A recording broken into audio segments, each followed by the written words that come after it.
Good morning, good evening, good afternoon, all the viewers who have joined us from all over the world to join us on this African dialogue on COVID-19 and the future of social protection.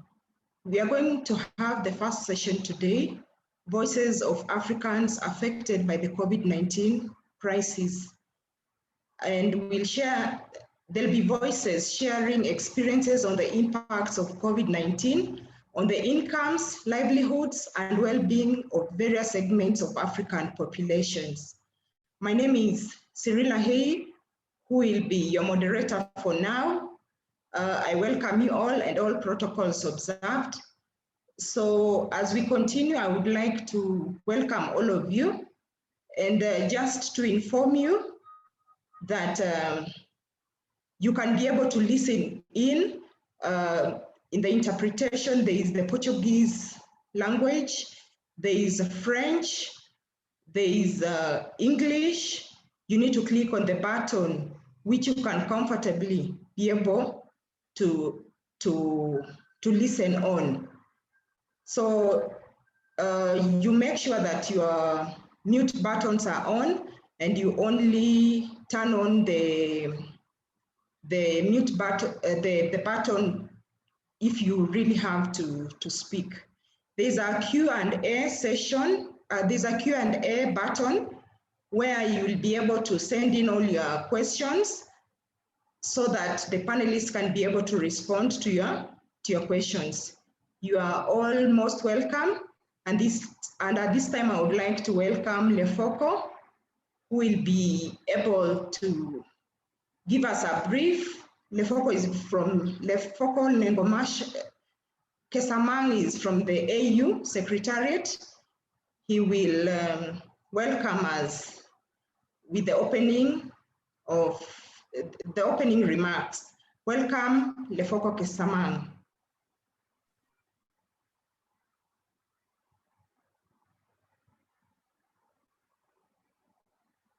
Okay, thank you so much, Madam Moderator. And let me start by greeting everyone and welcoming everyone to this dialogue. It is actually a great opportunity for the African Union Commission to be part of this dialogue, and also to say a few words to start it off. And due to time, I will just say really a few words so that we can really get to the meat of the reason for this discussion and really get to know. And the African Union is here and interested to hear stories and live stories that have been caused by the impacts of COVID-19 on the African continent, and also to hear stories wherever they may come from. And it is a fact, and it is a fact that the arrival of COVID-19 has affected Africa in particular, not only politically and economically.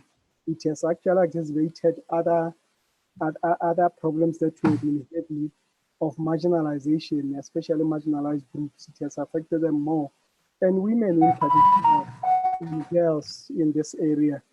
And let me also mention that the outbreak has put the family in a real big challenge, and those who depend on others in a challenge, in the sense that we have heard credible data and stories, and some of them we shall hear them, where abuse in all its forms came in because people were either in quarantine and in closer proximity to one another, and it has affected a lot of people. And let me say this, ladies and gentlemen, that in order to address this, the African Union has come up with some strategies, but I'll only speak of one, just mention one, because the third day we shall share a bit on those strategies. And one of them, of course, is the African Union Comprehensive Socio-Economic and Environmental Response to the COVID-19 health pandemic. This socio-economic and environmental response was developed to address the issues relating to the negative impacts of COVID-19. And having said this, this forum and this dialogue provides us with an opportunity really to look at the impact of COVID-19 and the lessons learned, and the participants here in this first part of this dialogue are very important in the sense that we shall hear from them, and as well as some of the presenters, we shall hear from them and learn lessons from there and pick a few things that will be able to help us at the African Union Commission to look at the strategies that we have, whether they are related to vaccine, whether they are related to testing, whether they are related to providing for social protection means to those who have been affected, not only provide but to facilitate and guide member states on how to address the impact of COVID-19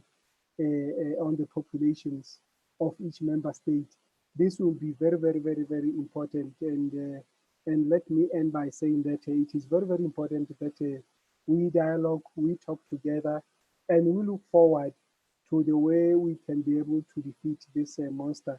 Not only this one, but those that will come, that will learn a lesson from this.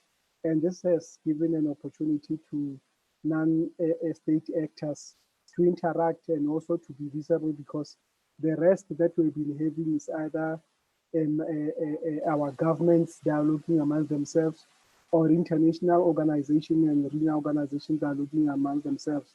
But this one is coming from a different angle to ensure that some voices which are hardly heard or which are not given an opportunity are heard. And I believe on behalf of the African Union Commission, these voices will be heard, and they will be taken note of, and they will speak for themselves.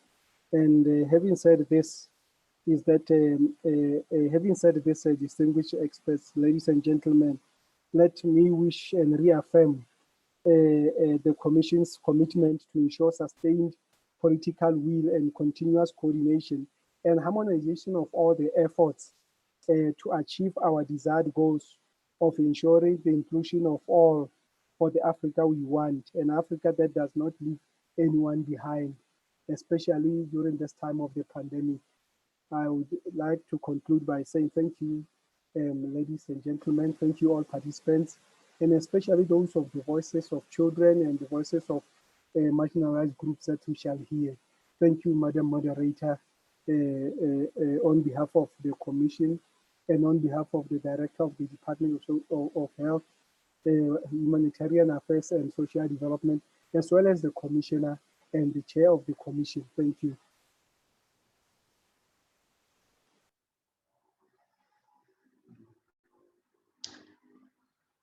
Thank you very much, Mr. Lefoko Kesamang. At this point, I would like to invite Dr. Jane Marie Ongolo, Head of Division Social Welfare, Vulnerable Groups, and Drug Control, African Union Commission.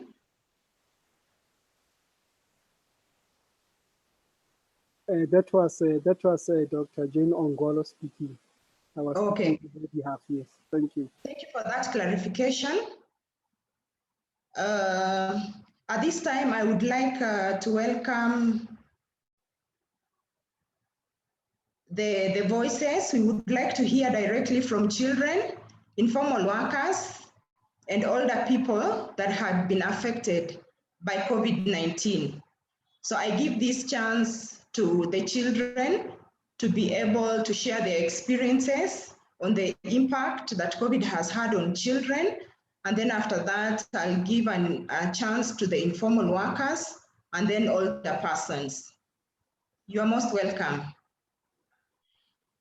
Good afternoon, ladies and gentlemen. My name is Grace Mendapole. I work for Save the Children, and I'm going to be introducing the children that are speaking on the forum today. I would like to indicate that the children have received support from Save the Children. However, both the children that will be speaking this afternoon have taken a lead in preparing their presentation by reflecting on some of the reports that have been developed working with the children by the Save the Children. And the children that are going to be speaking this afternoon are Chitalu Mwenya and Chauzi Ngandu. Chitalu will share first. She'll be reflecting on the effect of COVID-19 on children and also how it has impacted her life. And Charles will come after Chitalu, and he will be sharing on the effect that irregular social cash transfers, or when they are disrupted, have on the lives of children. Thank you very much, and over to Chitalu, who is the first speaker from Zambia.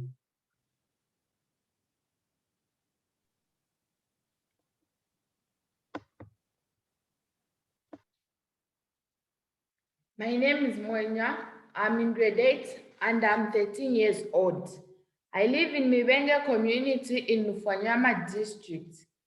Before I proceed, let me thank you for allowing me this rare privilege to speak on this forum. I want to share on my experiences on COVID-19 in my life as a child. I will specifically talk about the most important changes experienced by us children and how we have adapted or coped. Ladies and gentlemen, the coming of COVID-19 has made me feel bad. It became clear that I had to stay back home and help around. I missed my friends at school and on my learning, especially that I liked mathematics. It was really boring as I was being sent by my parents to watch my brother. It was more of an isolation. Every morning, especially during rain season, I went to cultivate in our family field so that when school opened, I can get some money to buy some things for myself and help with school fees. My family and I never used to wash our hands frequently before COVID-19 came. But since the coming of COVID-19, I wash my hands using a tap bucket or water jar more often to keep safe from COVID-19. My family and I do not drink water from one glass and we wash our hands regularly. My siblings and I do not shake hands or hug our visitors who come at home. I also wear a face mask when I'm in public, especially at school and vehicles. I'm experiencing increased poverty because my parents do not have a stable source of income, which has resulted in my family not being able to afford good and nutritious food or pay for school fees, which may have a direct effect on my growth and development. Ladies and gentlemen, I'm not the only one affected by COVID-19 in my community, but other children and families as well. Allow me to quote the voice of my friend and neighbor. I used to go to school sometime, but realized this was difficult as a result of hunger. Food has been a problem as we don't normally eat regularly, and even when we eat, it is not enough. I must escort my grandmother to work in the field in order to secure food. With long distances to area where piecework is found, it is difficult for me to be in school. I think rain season are worse because that is when demand for piecework is very high. Thus, I sometimes spend several days working with my family rather than going to school. End of quote. In addition, as children in the community, we also experience child abuse and violence within our communities. For example, 3 girls from my neighborhood got pregnant, of which one is in grade 11, while 2 were in grade 12 who now have babies, and the one in grade 11 is now a job out. Another girl from Kapimbe was defiled during this period. This is very sad as it has affected us young girls for our future. Ladies and gentlemen, I would like to say thank you very much.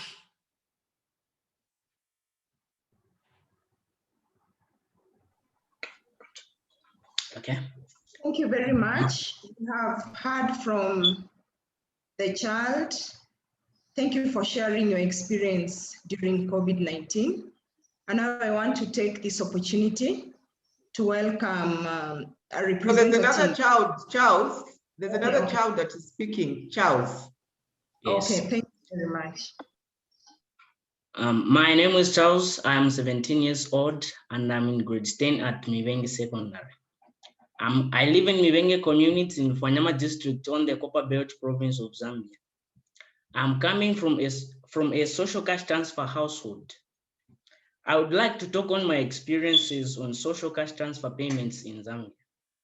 In Zambia, payments for social cash transfer were delayed for 12 months plus between the year 2018 and 2020. This made many school-going children to face the risk of dropping out of school, especially in rural and remote areas. Social cash transfer payments in Zambia was about $7.2 between 2018 and 2020 and was paid every after 2 months. I am a victim of this because my mother is a widow and looks after the 6 of us. I was so affected when the payments for social cash transfer were delayed. For example, my mother could not afford to pay school fees for the 3 of us who were in upper grades. I also experienced challenges in getting my school requirements, such as school uniforms, books, and others. Delayed payments of social cash transfer make me go to school hungry. I feel bad and lose concentration in class. There were days that we only had 1 meal per day, and I really felt hungry. But there is nothing I can do because I just have to stand up and help my mother. When social cash transfer was regular, I attended classes regularly and we had enough meals per day. I remember the hardest period was when we went to bed without eating and ended up missing classes the following day. Over the past several months, my mother had not received anything from the government. She asked me to support myself and act like a man. I started going for piece work, such as weeding in other people's farm fields, digging rubbish pits, and loading logs of timber into trucks at sawmills. To raise money to meet my personal and educational needs. Even clothes I wear now, I just bought them on my own. This in turn affected my school performance because I was always missing lessons to go to look for piecework. I was not the only one who was affected, but there were many others, including my neighborhood. I want to give an example of my neighbor and friend who explained that I was 6 years old when my mother died, but when that happened and Senda took responsibility of my 9 siblings and I. In the past, between 2014 and 2018, when Aunt used to get money from the government, life was much better for us because she was able to pay school fees for the 10 of us. Now I have to do piecework to contribute to the family. My piecework involved going to the local forest areas to pack charcoal briquettes in bags. The charcoal owners pay me 2 kwacha or 0.08 cents when I fill a 50 kg bag, end of quote. So when social cash transfer is not paid out, the harm on me are many. To start with, I'm drawn into child labor, which harms my well-being and interferes with my education and future livelihoods. Besides being harmful to me, my parents became dependent on me to help her make ends meet, encouraging me to engage in wage labor in violation of children's rights. My household is affected by food insecurity as we cannot afford good meals. For example, instead of eating 3 basic meals, I sometimes just eat 1 meal per day, and this is not enough. With the onset of COVID-19, generally household food insecurity has become worse because without social cash transfer, parents and caregivers cannot able to buy farming inputs. Without money in most homes, as children, we experience negative various abuse that affects our self-esteem. Having lived through the experience when we did not receive social cash transfer, I would like to say that social cash transfers contribute to the households who have limited opportunities to earn additional income. I would like to conclude that inconsistent social cash transfer has led to increased household suffering. My experience and the voices of others indicates we are drawn into child labor in violation of children's rights. We are drawn into child labor, hunger and food insecurity, sexual exploitation, and lack of money for our direct educational costs. I'm very happy to say that, having presented our case at different forums, the government of Zambia has made a commitment to ensure payments of social cash transfer are regular and predictable. I think and believe that it is important that the governments and other stakeholders protect children, ensure their well-being, and help them to develop to their fullest development through various social protection programs. Given the effects of COVID-19 on the economy, health, and the educational sectors, the time to act to protect vulnerable populations from falling further into poverty is now. Thank you very much.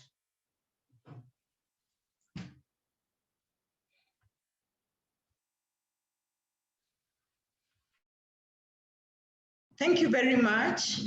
You have all heard from the voice of the children, and you realize that COVID has really impacted negatively on the well-being of the children in all aspects. And therefore, social protection is very important to be able to intervene and be able to support these children.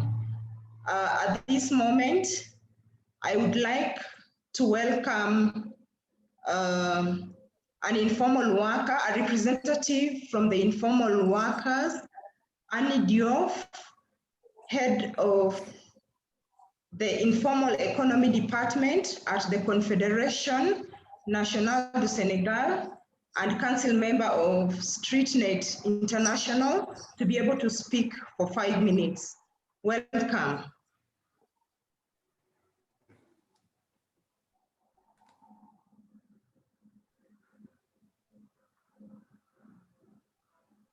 Diouf, it's now your turn. Please unmute. Ok.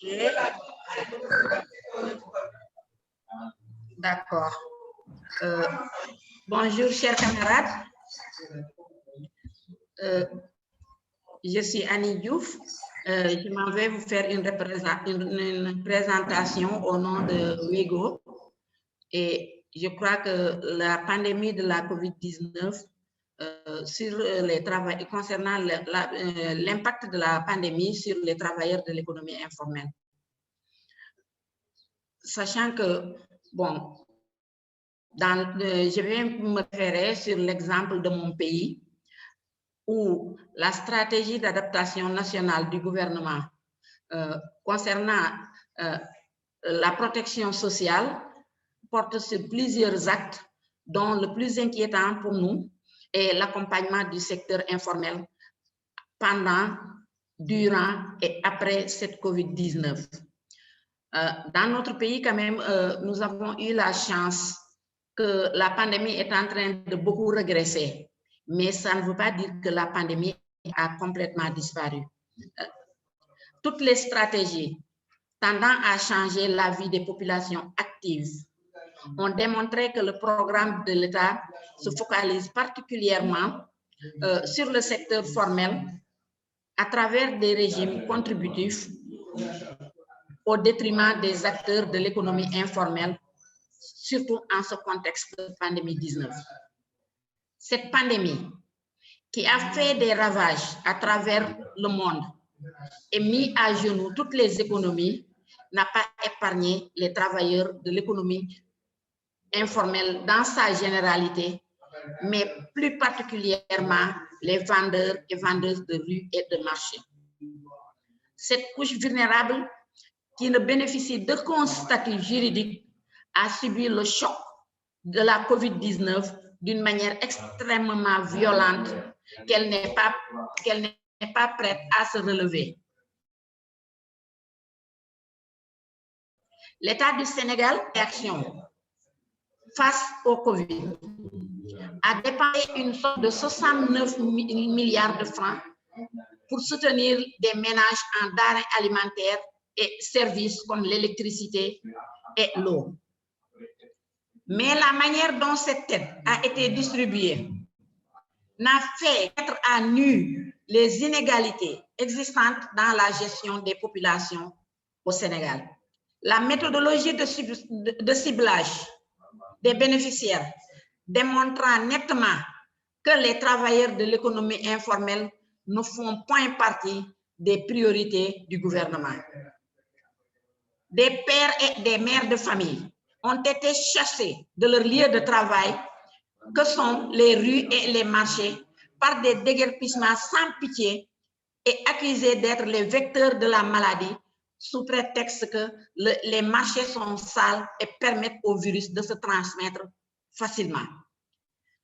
Les travailleurs informels, n'étant pas originaires des grandes villes, n'ont pas été pris en compte dans l'aide alimentaire parce que ne figurant pas sur le registre unique d'identification appelé RNU, ni soutenus quand les bailleurs les jetaient dehors pour faute de paiement de leur loyer.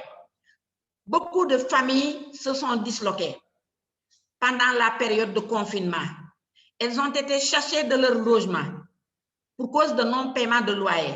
Des enfants ont subi les conséquences car leurs parents étaient obligés de déménager dans d'autres bidonvilles et leur scolarité en a été perturbée. C'est dans ces moments difficiles que les populations avaient besoin d'être protégées au lieu d'être laissées à eux-mêmes. Je prendrai comme exemple leur envie de vouloir survivre dans la dignité. Et malgré cette marginalisation sans répit, il y a eu des groupes d'acteurs informels qui ont décidé de ne pas se laisser abattre et ont pris des initiatives personnelles comme ce groupe d'acteurs informels qui ont décidé d'aller à l'intérieur du pays, emprunter des terres pour exploiter un casier judiciaire, un casier risicole de 6 hectares de riz, financé par leurs propres moyens pour avoir de quoi survivre avec leur famille à la fin de l'hivernage 2020. Il y a aussi ces travailleurs de l'économie informelle qui ont pris l'initiative de créer leur propre mutuelle de santé nationale des travailleurs de l'économie informelle, appelée Mousnaté, sur des fonds propres, encadrés par l'Agence de couverture maladie universelle, la CMU, et soutenus par la Confédération nationale des travailleurs du Sénégal sous l'égide du ministère du Commerce. Nous sommes conscients que la migration de l'informel vers le formel est la meilleure, le régime simplifié pour le petit contribuable qu'on appelle le RSPC, les tentatives de l'État pour trouver une solution à l'informalité sont vaines. Et cela est dû à une politique non inclusive dans la gestion qui est le pilier de l'économie nationale.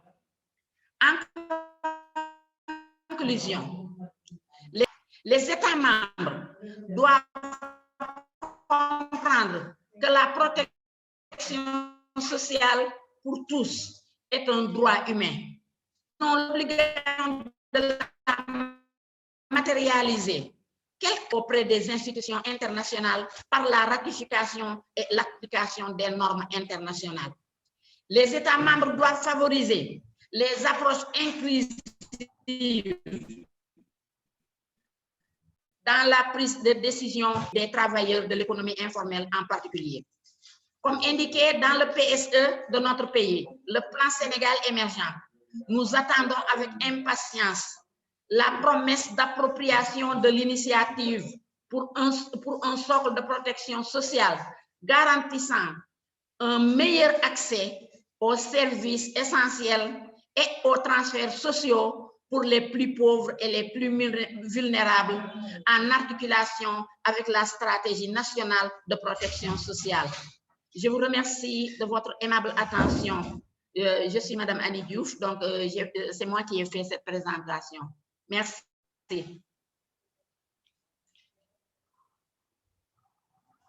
Thank you very much, Anne Diouf, for representing the informal worker. And indeed, as she has shared, the informal workers have lost their livelihoods because of COVID-19. And therefore, that is why social protection is very important. And it needs to include also the informal workers, not just the formal workers. At this time, I would like to invite the representative for older persons, that is Ignacio Mpaka, who is a human rights activist from Malawi. Ignacio Mpaka, you are most welcome to share your views. Thank you very much. I thank you for allowing me to speak to you this time. Truly, my names are Ignatius Mpaha, M-P-A-H-A. I am 71 years old. To talk about this COVID-19 pandemic, I have found that this pandemic is deadly. It is a killer. It has brought misery to me as an individual in my family. This pandemic has brought sufferings to me. Now, because of the measures which the government did put, that we should be wearing masks, we should be washing our hands with a soap, and also that we should be using sanitizer, it has been hard for me as an elderly person. Whatever I get, I've been using it for family use. Now, because of the market price hike, we can't afford to buy things. Now, whatever I get, I do use for me and my wife and the dependents I'm keeping. But now for me to buy masks, to be buying sanitizer, to be buying soap to wash, I'm failing. Really, I'm suffering. I'm suffering in this world because of this pandemic. So, though the government did give us a vaccine, I was vaccinated, but still, we are still following the measures which were put in place. A thing which I can't manage as an older person. I need support. I need to be assisted. Now, for example, last year, my neighbor helped us with a bucket and soap. We used it, but now we don't have the monies that we can use. And there was a certain businessman who gave us masks, gave us sanitizer, that we should be using it. But we don't have it up to now. So this time, as I'm standing or sitting here, I need the support to start a business.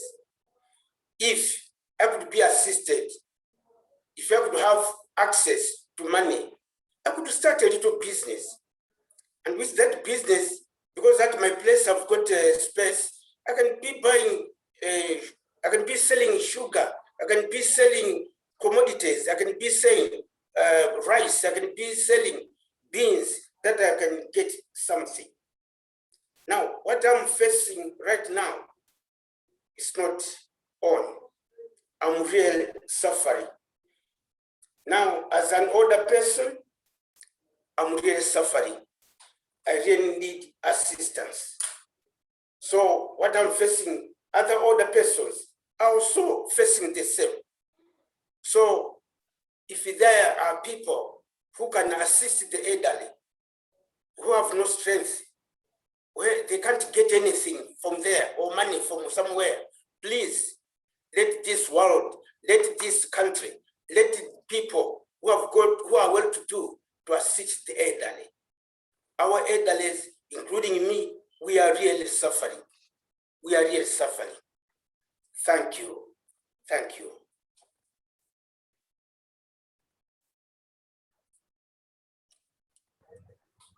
Thank you very much for representing the older persons, and you have very well articulated their issues.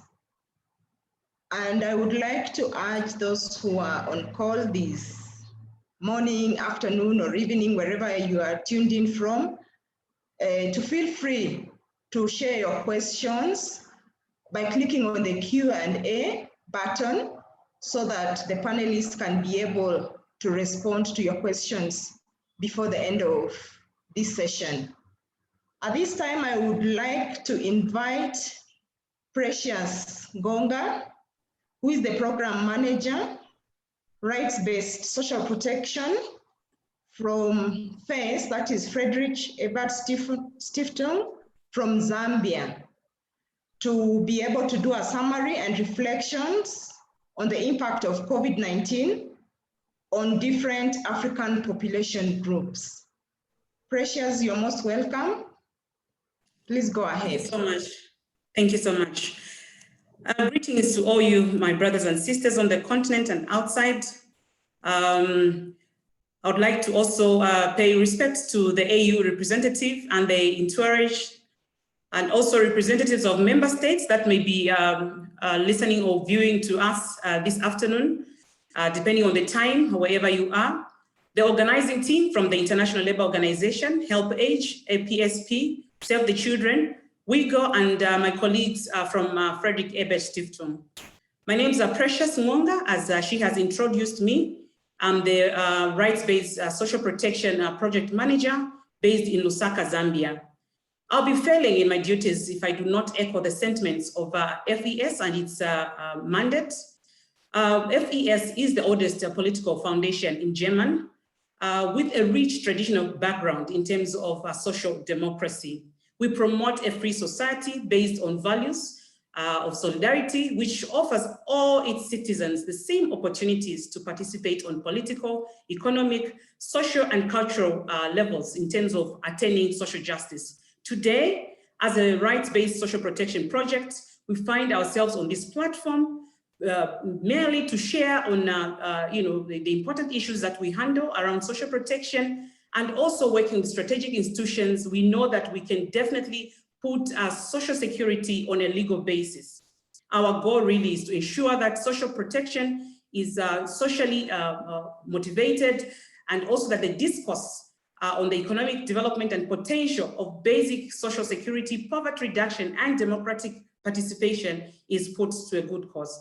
At this time, ladies and gentlemen, allow me to just echo the sentiments of our brothers and sisters who have been discussing and sharing their voices from across in terms of what it is that we have as statistics to back up the information that they have shared. At this point, I'd like to share the largest projected increases in poverty, child poverty, as you have heard from the children from Save the Children, who have actually been able to bring on board the many things that they've been going through as an effect of COVID-19. According to the statistics and analysis provided for by Save the Children International and UNICEF, conducted in 2020, COVID is projected to push an additional 117 million more children into monetary poverty. Largest increases are also projected to take place in Sub-Saharan Africa and South Asia. Sub-Saharan Africa projects an additional 25 million children to fall into monetary poverty. We know that many more millions of children face multiple forms of deprivation, from lack of a balanced diet to lack of access to basic health care or education, depriving them of the rich, in terms of their potential.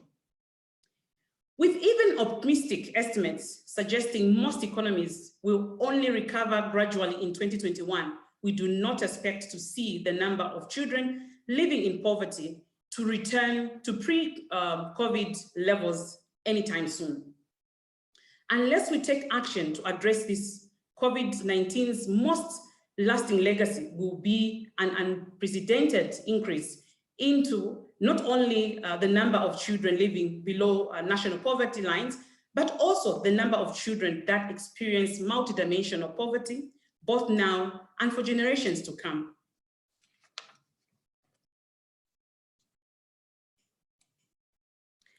Ladies and gentlemen, hearing from the children on the impact of COVID-19, the Save the Children International did carry out the hidden impacts of COVID survey on child poverty.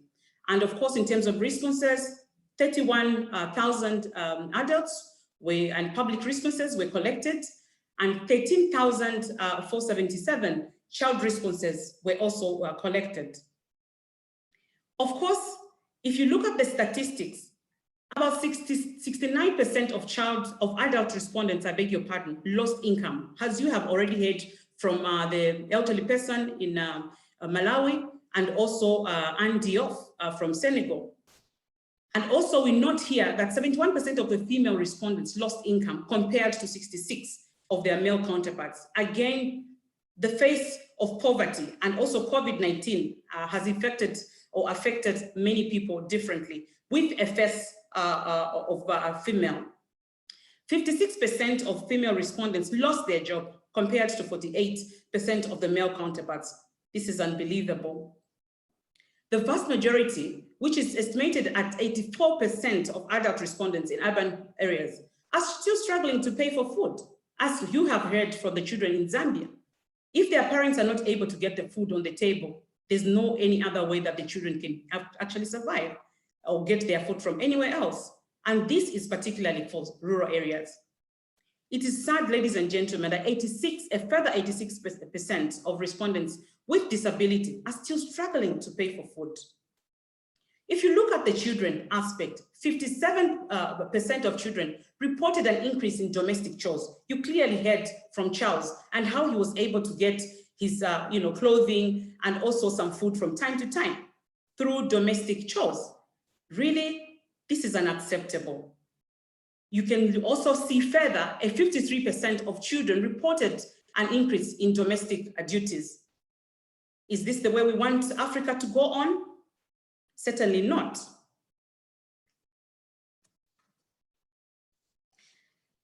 The research by Save the Children in East and Central Africa still continued to give very, very good statistics in terms of us verifying data for decision making. And the reason for bringing this research, ladies and gentlemen, is to ensure that when we are advocating for policy with the different governments that we have targeted, it is very important to look at statistics. They say numbers don't lie. And we have seen, yes, we've heard the voices, but attached to that are very important figures that should send a message to those that are in decision making, to us that are doing the advocacy work on the ground, that this picture is a gloomy picture and is not acceptable. You can see that 92% of adults in Eastern and Southern Africa reported that they had no money or had difficulties to pay for their food. Imagine a day without food. Let's start with an hour without food and a day without food. And I don't want to go further. Imagine the situation. Imagine the situation of not having, or struggling to pay for healthcare. Imagine that situation. It's very, very sad. 60% of adult respondents were in crisis from a food security aspect. Indeed, it goes without saying that, of course, a number of children who do not have access, to essential items due to COVID, such as learning materials, they are not able to get that today. Sanitary products, particularly for the female, it's really sad. What is it that we need to do? We need to work together and ensure that all this is actually supported through policy advocacy that we have to work towards and advocate for different governments to bring a change. And it starts with us advocates and with you, the decision makers that are viewing us, wherever you're viewing. The majority belong to poor households of these children that have actually been having problems. And a bigger proportion of this comes from the households that lost more than half of their income.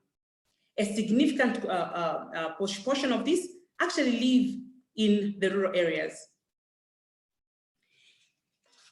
Ladies and gentlemen, I'd like to share with you a further verification of the statistics from HelpAge International, as analyzed from the World Bank phone surveys that they conducted in the second quarter of 2020. For instance, in Malawi, where our elderly father is coming from, 96% of older persons were worried about their income, and 83% of these households of older persons are experiencing declines in income. We have already heard it, and we have the figures on the table. What do we do with this information that we have? We need to act. In Uganda, for instance, a further 86% of older persons were worried about their household income. The same as in Malawi, the same as everywhere else. Notwithstanding Nigeria, at 89% of older persons were worried about the impact of their incomes, with a further 79% of the older businesses owners were reported to have low or no income at all. This is indeed not a good picture that we have before us. Further, one of our continental partners, WIGO, also conducted a COVID-19 crisis study on the informal economy. This was during the wave 1. And of course, in terms of the major findings, which are really not different from the others that HelpAge has had, but particularly on informal workers, they targeted 3 countries. And we could see here that the incomes, of the self-employed economic workers dropped steeply during the lockdown period. This can be said among other countries elsewhere. And of course, that their earnings will not be recovered, and they cannot be compared to the pre-crisis levels. Look, for instance, at Accra in Ghana. Most surveyed occupational groups were earning on average less than a third of what they had to earn prior to this crisis. You can imagine the loss. In Durban, for instance, in South Africa, over 70% of surveyed informal workers reported that daily income levels had not recovered to pre-lockdown levels. In Senegal, they were not left without a problem. Almost all West speakers surveyed, about 97% of them reported that their total household income had decreased significantly from pre-crisis levels due to interruption in the recycling of supply chain. Ladies and gentlemen, if we are indeed saying we should not leave anyone behind, we need to work together. We need to work in solidarity. And this is the reason why we are coming together. This is not a talk shop, but it is a call for action that together we can do so much. And this COVID-19 has to really be supported in terms of ensuring we have counter policies on the table, that the social security aspects are taken care of when we have such calamities. And this is why we are calling on various governments around the continent to ensure that we put to good use the opportunities of the stakeholders that we have and the information that is on the ground that has been tabulated also in these surveys and reports, and that which we do not have here, and be able to use that to advocate for a good cause and ensure that social protection is actually put on a legal basis by enshrining policies or legal frameworks in our various countries that we can actually fall back on when we have such crises. Madam Moderator, I thank you. Thank you so much, Precious Ngonga, for that elaborate presentation. We have directly heard from children, informal workers, and older people that have been affected by COVID-19. And we have also had a summary and reflections on the impact of COVID-19 on different African populations. And now we would like to go straight to questions and answers. So if you have any questions, please feel free to share your questions by clicking on the Q&A button so that the panelists may be able to respond to your questions. So I would like to welcome Kijala Shako, who is the head of campaigns, advocacy, communication, and media at Save the Children, to be able to take us through the Q&A session. Welcome, Kijala. Thank you, Cyrilla. Good afternoon, panelists, and also our audience that is on this call. A couple of questions have already come out, especially around engaging children with disability, but also persons with disability. Precious, I had you already start to go into what the research has shown around what the impact of COVID-19 was and what the possible support would be to children with, to persons with disability. And then Grace Mwendapole will allow you to respond to how the research came out or revealed things around how children with disability are impacted. Precious, you can go first, even as we wait for other questions and comments to come through on the Q&A function. Over. Sorry, I think I did click that button accidentally. We have not done any research on how people with disabilities are being. Yes, I think I just touched it wrongly. Thank you. Thank you, Grace.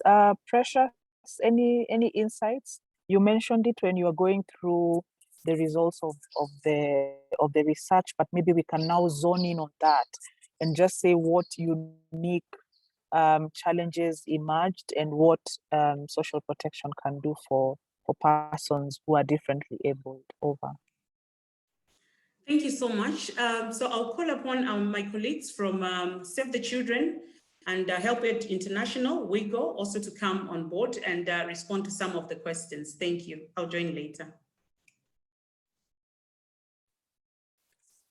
WIGO, any insights on how persons who are differently abled have been impacted and what social protection could do for them?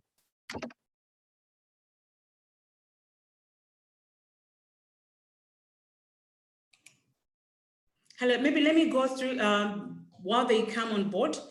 Of course, the research did a cutoff for the various target audience. Save the Children, I beg your pardon, will be able to articulate more on that. Of course, there are many benefits for the differently abled persons that can actually benefit from this, and that we've seen this in various countries, including Zambia. So, of course, in terms of being interviewed for certain information that could have been included, my colleagues will be able to share more information on that.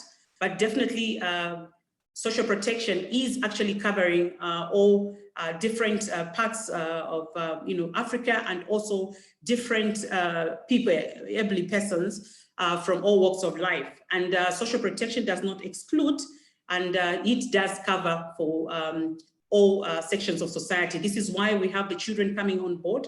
It doesn't matter what kind of children they are, the elderly persons, and also those that are able, So in the research, of course, all target audiences were actually taken into consideration in terms of bringing what it is that they can benefit, and that which is, of course, important to bring on board for purposes of advocacy. I'll end there. Thank you, Precious. I can see a comment on the chat box. Someone wants to contribute on the issue of children and adults who are differently able. Please go ahead. Thank you, Kijala and colleagues. This is Burju Munyas from Save the Children. I just posted on the chat box the link to a report that Save the Children has done on how COVID-19 crisis has impacted children and families with disabilities. And I can quickly comment from the headline findings of that report is that we also see very high levels of families. 83% of parents and carers with disabilities lost more than half of their income. And we also see especially high and concerning numbers of people saying they have trouble paying for their food, utility bills, rent, fuel, and transport. People, about 47% of people, their parents and caregivers with disabilities reported that being in food insecurity crisis and having to reduce the quality and the size and the frequency of meal intakes, etc. This is particularly concerning. You know, as we've seen from the wider findings, the needs are very dire and extensive, and even higher for people with disabilities than the rest of the population. I will stop there, and I hope you can take a look at the summary results of our report that I just put the link to in the chat box. Thank you. Thank you so much, Buju, for the link to the report and those insights. Lefoko, I see your hand. Please go ahead. Okay, yes, thank you so much, moderator. I just wanted to say that from the word go, persons with disability, of all disabilities, by the nature of their disability and by the attitude of the community and the society, they are already disadvantaged and discriminated. And when we come to COVID-19, it really hit them hard, in the sense that, one, I can start with persons with hard of hearing. They depend on facial expression, they depend on sign language, they depend on that. And when we are all, when all of us are using face masks, it means that definitely, to begin with, they've been having a problem with communication because we can't communicate. We have got a disability of communicating with people with a hard of hearing, and then it means they cannot communicate, they cannot see us and read our lips. So that is one. Two, people with disabilities, one who are older, they really suffer the same. They go through the worst of the experiences that our representative from Older Persons Organization was relating. Can you imagine that if they were in informal economy and whatever they were selling and they have to go on lockdown, or they have to be restricted to go to the market or to market whatever they were having, they definitely are more disadvantaged. And children with disabilities, especially different disabilities or learning disabilities, when you go on lockdown and you say that you are learning online, definitely, first of all, they come from poor families. They cannot afford the gadget, they cannot afford the internet. And secondly, whatever gadgets systems that they were using, whether television or radio, there is no sign language for instance in that, and the teachers would be going on and teaching online, and they can't benefit from that. So already based on that and others, social protection, the traditional social protection that we have of distribution of food and whatever, cash transfer and all that, is not helping in their education. It's not helping in the traditional systems of social protection that we have. It's not actually reaching out to their significant and individual needs. I just wanted to make that a short experiences of persons with disabilities that I've dealt with. But maybe the third dialogue will be able to share what policies and legal instruments we have and how they can help. Thank you so much. Thank you, Foko, for those really critical insights. I know, Hiwot, you're on the call. I'm aware that Save the Children in Ethiopia was really able at the start of COVID, not only to prepare communication and information content for children, but to actually incorporate sign language and other ways of reaching out to children with disabilities. So I'll give you a chance to prepare yourself to share what some of those experiences were. But Laura, I want to come to you on WeGo. There's a question that is asking whether, from Francie Lund, whether the COVID crisis has in any way actually raised the visibility of workers in the informal economy as essential workers. Any insights, Laura? Thanks, Kijala. And after this, I'd like to pass it over to Annie to see if she has comments as well. I think certainly the crisis has raised the visibility of informal workers. Certainly my workload has increased significantly, and I think that might be an indicator of the growing interest in informal workers. And we did in some African countries see certain groups of informal workers being declared essential workers. So in several West African countries and South Africa as well, food vendors in particular were classed as essential workers, whether they were formal or informal. We saw waste pickers being included in the waste, as essential waste workers as well, informal waste workers.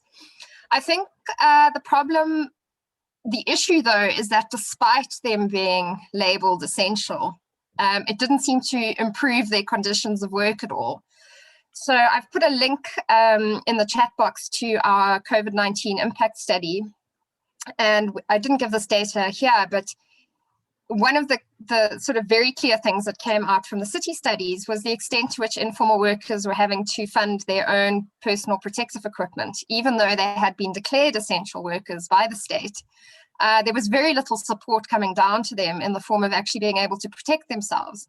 So that was in the very basic sort of water and sanitation, sanitizer, soap kind of space. But I think we also saw really patchy provision of social protection to informal workers. So despite the rhetoric of we must get social protection to informal workers, there were huge gaps. And I think in our global study, only 39% of informal workers actually reported getting any form of relief from the state, which I think indicates that you can be declared essential, but also expendable. And I think that sums up the position of informal workers. And perhaps Annie would like to add to that. Thank you.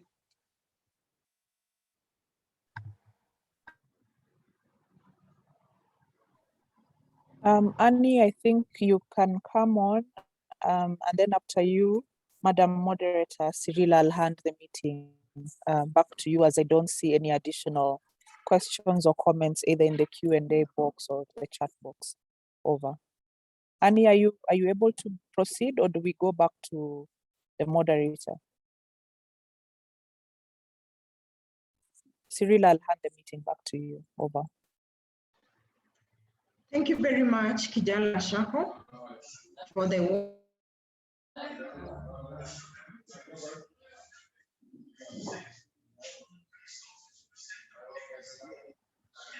I can hear Annie speaking. Annie, are you there? Je veux savoir qu'est-ce qu'ils ont dit. S'il vous plaît, je veux revenir sur.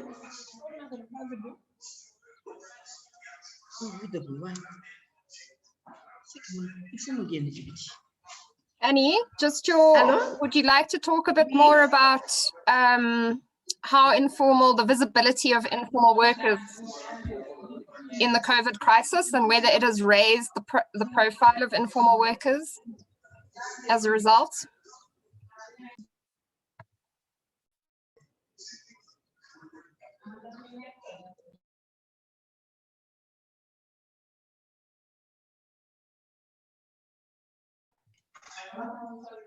Oui, s'il vous plaît. J'ai pas bien saisi la question. Laura, qu'est-ce qu'elle a demandé? I'm trying to work out how to rephrase the question. Do you think the crisis has provided any opportunities for informal workers?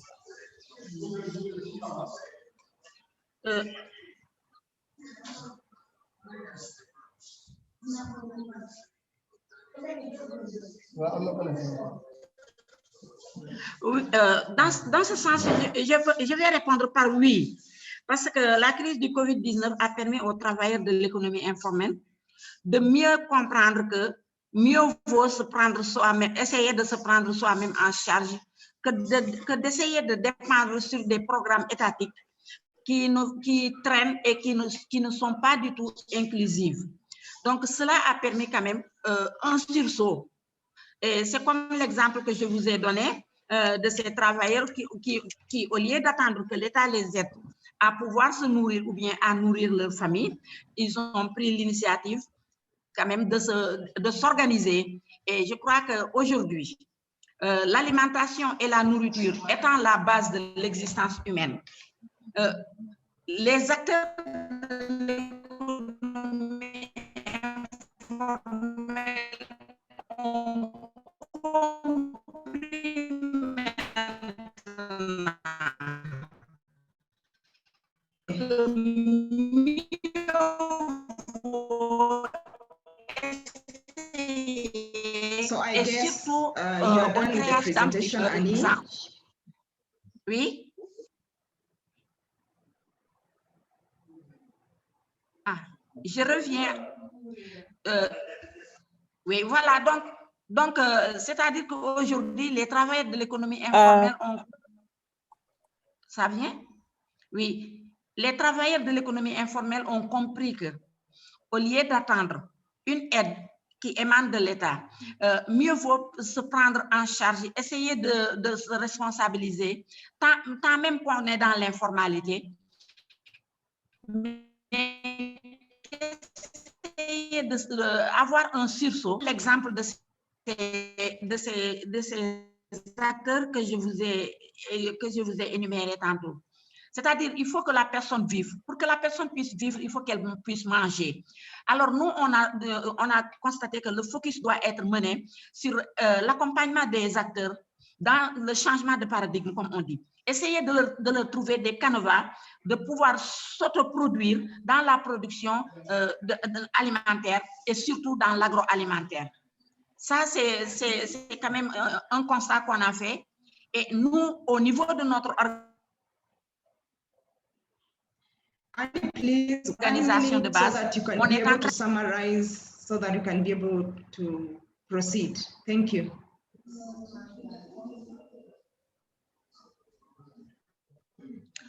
Donc, voilà, l'idée générale, c'est de ne plus attendre beaucoup de choses de l'État, mais d'essayer de trouver des mécanismes d'autofinancement, des mécanismes d'auto-alimentation, comme on dit.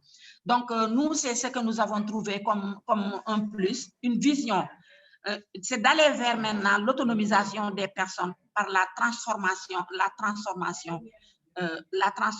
dans tous les sens.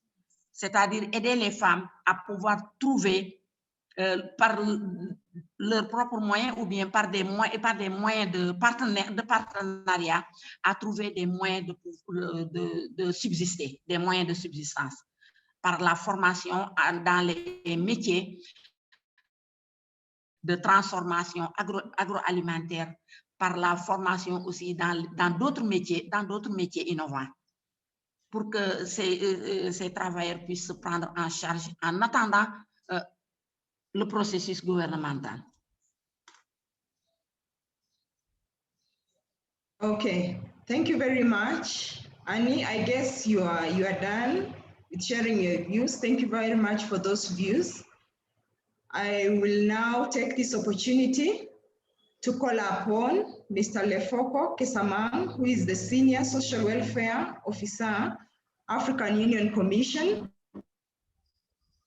forward and calling for continued participation in the... Welcome, Mr. Lefoko Kesamang.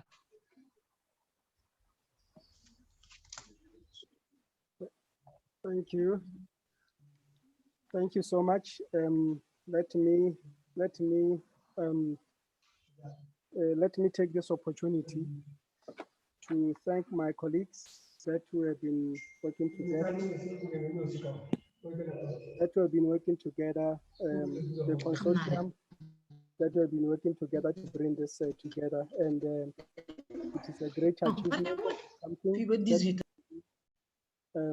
that has to be appreciated. And all the moderators and those who came in to assist, and all the speakers that have spoken, it is something that has to be appreciated.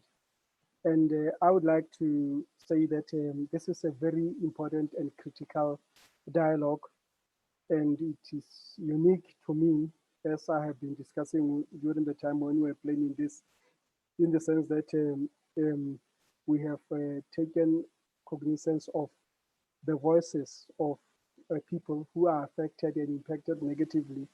And looking forward, let me say that the way forward and looking forward and how we can really look at this is that it is the wish of the African Union Commission that we consider hosting similar dialogues, especially from the CSOs.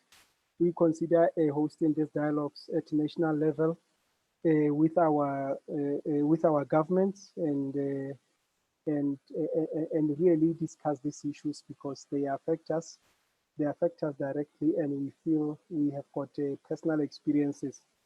And also that we support the strategies that are in place that are there to mitigate against the impacts of COVID-19. It is very, very important as Africa and as people that really are impacted and affected by pandemics, let alone even just epidemics, and even where there are no epidemics, we're already faced with these challenges. And also just to look at what we have learned from here, the outcomes, and address some of the issues that we have and see what we can do. It is very, very important that we should not just leave this as just a talk shop, and from there we leave. I mean, we have heard appeals from the children, and we have heard appeals from informal economy people. We have heard appeals from older persons, and this is very, very critical. And it's not only these are just the representative of the marginalized groups that we have, and those who are impacted negatively by any situation, political, social situations, and economic situations outside, let alone from COVID-19. And their situation is worsened by COVID-19. And I want to believe that as African, as individual countries, we have to take social protection, social security seriously, not because we have got COVID-19 and its negative impact. That let us strengthen this area of social protection, and let us not just look at it as a luxury, because it is COVID-19 has exposed us a big time that we were not ready. Even just the structures of disseminating and distributing vaccines, it has proved beyond reasonable doubt that we still have got a lot to learn and a lot of way to go. But we are thankful that it has revealed this, in the sense that then we have to wake up and see what we can do. And even other role players and other actors like international organizations, UN agencies, let us look at this as an opportunity also to sit back and say, hey, let us introspect and look at what is going on. Lastly, just to say that the AU Commission, which has been represented here, has listened and has got some information. Let us interact beyond this and look at what we can do for our continent with the support of the international community, than to expect the international community to come and international organizations to come and try to assist us, while really we are not organized ourselves, but we can. And we have shown this, and we shall be discussing further in the coming dialogues. And lastly, to say that let us support the coming two dialogues and invite others and make others aware, and look forward to address the impacts and negative impacts of COVID-19 and other pandemics that may come. Thank you so much, moderator, for this opportunity. Thank you. Thank you very much, Lefoko Kisamang, for giving us the way forward. At this juncture, I would like to acknowledge the moderator who was supposed to take us through this, but he had challenges. He's Simon Nongo, who is the chairperson, Zimbabwe Social Protection Platform, Southern Africa representative of APSP, African Platform for Social Protection. He had challenges, but in the upcoming webinars, he'll be the moderator. I was the co-host moderator, Cyril Lahey from African Platform for Social Protection. But before we end the session, I would like to take this opportunity to thank everyone who joined us today. I would like to thank the AU representative, that is Lefoko Kesamang, and any other persons who have joined from the AU, any representatives from the government, all the panelists, and all those who in this African dialogue. You realize that this was an African dialogue which was important for us to be able to engage and have conversations between African governments, civil society organizations, and people affected by COVID-19 on how to address critical social protection gaps exposed by the pandemic and progress towards inclusive and rights-based social protection. So then, the African Platform for Social Protection, HelpAge International, WIGO, Save the Children, and Friedrich Ebert Stiftung, Zambia, and the ILO Regional and Southern African are the ones who organized this virtual dialogue, which is made up of 3 connected webinars. So the conversations revolves around the voices of the affected populations, the actions of governments to expand social protection during COVID-19, and the Africans' vision for social protection as part of an inclusive recovery. So we welcome you all for the next webinars. The next webinar will be on 8th of June, and the other one will be on 15th of June. So you are most welcome. Thank you very much for joining us. Thank you very much, socialprotection.org, for hosting us. We really appreciate your presence and for your contributions. Thank you all. Feel free to leave at your own pleasure. Thank you. Okay. Hello. Yes, Dr. Simon. Simon, you're most welcome. Yes, thank you. Thank you very much. I only wish to apologize most profusely for the problem technically to be able to lead this session. So I would like to thank you so much, Cyrilla, for taking over in such a capable and very efficient manner what I should have tried to do. But you did the best job anyone could ever expect. I also want to thank Florian for helping me through the technical problems, and he had even prepared me for the moderation of the session. But unfortunately, I was distracted, and also I